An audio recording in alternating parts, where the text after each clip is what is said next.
आज का टॉपिक बहुत ही सीरियस है। सना यूसुफ का कत्ल हुआ। उमर हयात कौन है जिन्होंने ये कत्ल किया? 113 कैमरों की मदद से उसको कैप्चर किया गया। 1 दफ़ा, 2 दफ़ा, 3 दफ़ा, कितनी दफ़ा उसने इज़हार मोहब्बत की। उनको लगता है ये मेरी नहीं हुई, ये किसी की भी नहीं हो सकेगी। कि नहीं मिली तो मार दिया। क्यों मार दिया भाई? तुम्हारी जागीर है वो। अपने बेटों को ये कहना छोड़ दें कि you have authority of everything.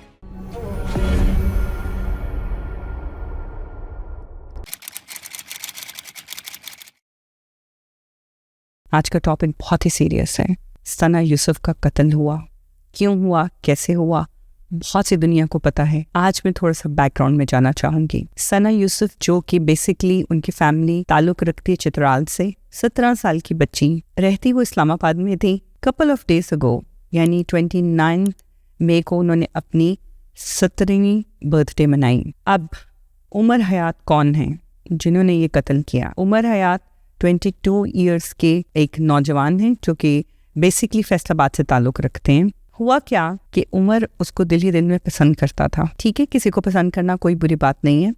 मोहब्बत 2 तरफ़ा होती है। आप अगर एक तरफ़ा करते हैं तो ज़रूरी नहीं कि अगला बंदा भी आपसे मोहब्बत करे। अगर वो नहीं करता तो खुदा की रज़ा समझ के उसको वहीं पे छोड़ देना चाहिए। ये बात हमारे नौजवानों की समझ में क्यों नहीं आती? उनको क्यों लगता है कि जिस पे मैंने हाथ रख दिया वो मुझे मिलना ही चाहिए? 1 दफ़ा, 2 दफ़ा, 3 दफ़ा, कितनी दफ़ा उसने इज़हार मोहब्बत की, लेकिन सारा ने कहा कि मैं तुम्हारे बारे में ऐसा कुछ नहीं सोचती, मैं तुम्हारे साथ इस किस्म के किसी भी रिलेशन में नहीं आना चाहती। इसका क्या मतलब है कि जस्ट स्टॉप डूइंग दैट। ज़रूरी नहीं है कि आप जिसको चाहते हैं वो भी आपको चाहे। अल्लाह की रज़ा होती है हर किसी में। अल्लाह ताला ने हर किसी के जोड़े बनाए होते हैं। लेकिन इस नौजवान से ये बात बर्दाश्त नहीं हुई। वो उसकी बर्थडे पे उसको मुसलसल कॉल करता रहा, मुसलसल उससे मिलने की कोशिश करता रहा, लेकिन सारा ने हर दफ़ा मना किया कि मुझे नहीं मिलना,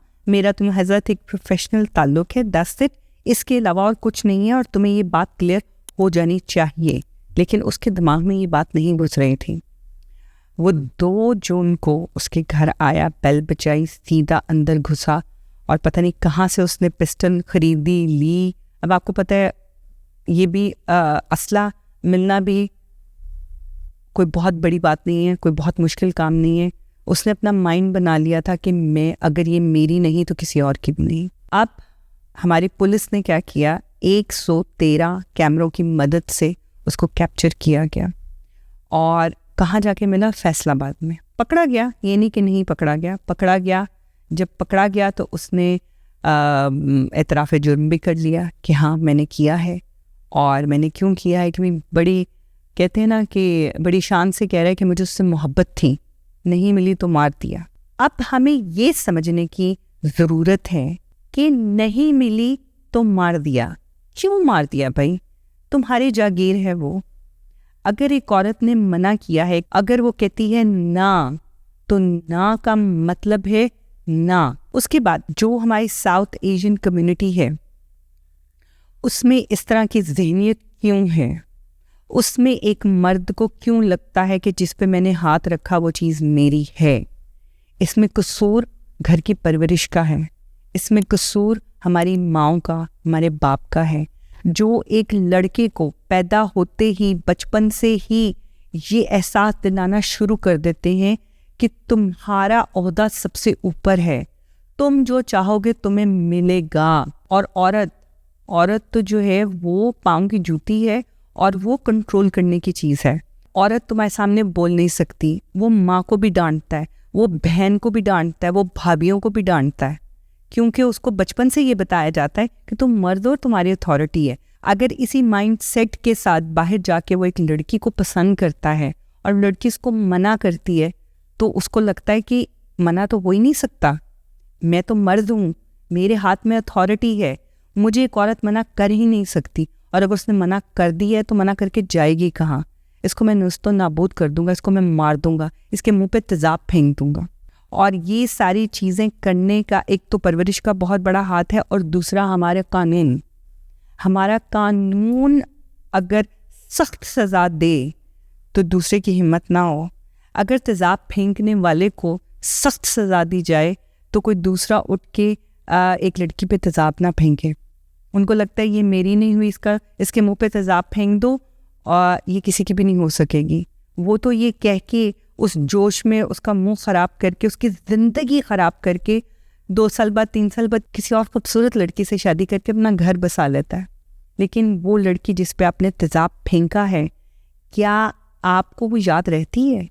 کیا آپ یہ سوچتے ہو کہ اس کے ساتھ کیا ہوا ساری زندگی؟ وہ ساری زندگی کے لیے ایک اپنے اس فیس کے ساتھ وہ جتنی خوبصورت تھی اس کا آپ نے کیا حال کر دیا. بھول جاتے ہیں، اپنی زندگیوں میں لگ جاتے ہیں. اس کا سخت سے سخت قانون ہونا چاہیے. ایک لڑکا جو عورت کے منع کرنے پہ، ایک بچی کے منع کرنے پہ اس کو گولی مار دیتا ہے، اس کی سزا سخت سے سخت ہونی چاہیے. اس کو بھی اسی طرح مارنا چاہیے. اس کو عبرت ناک بنانا چاہیے اس کی سزا کو. صرف ایک ثنا یوسف نہیں ہے، ایسے کتنے کیسز آ چکے ہیں جس میں پتہ لگتا ہے کہ لڑکی کو مار دیا. کیوں مارا؟ اس نے منع کر دیا. اللہ تعالیٰ نے مرد کو ایک مقام اوپر کیوں دیا ہے؟ اس کی حفاظت کے لیے، نہ کہ اس کو نیست و نابود کرنے کے لیے. تو پلیز اس مائنڈ سیٹ سے باہر نکلیں، ورنہ یہ چیزیں ہوتی رہیں گی. آج ثنا ہے، زینب جیسے کتنے کیسز ہوئے ہیں. ایک زینب نہیں، کتنی ہی زینب اسی طرح قربان کر دی گئی ہیں. چھوٹی سی 5 سال کی بچی، 6 سال کی بچی، جس کو کر کے مرڈر کر دیا جاتا ہے.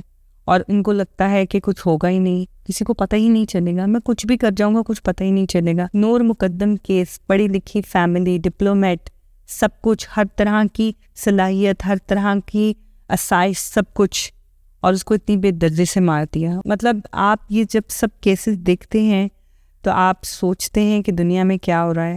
لیکن پھر کیا ہوتا ہے؟ دوبارہ سے کیسز ہوتے ہیں. اپنے بچوں کو، اپنے بیٹوں کو یہ کہنا چھوڑ دیں کہ you have authority of every thing. اپنے بیٹوں کی پرورش اچھی کریں تاکہ اس طرح کے عمر حیات جیسے لڑکے نہ بنیں.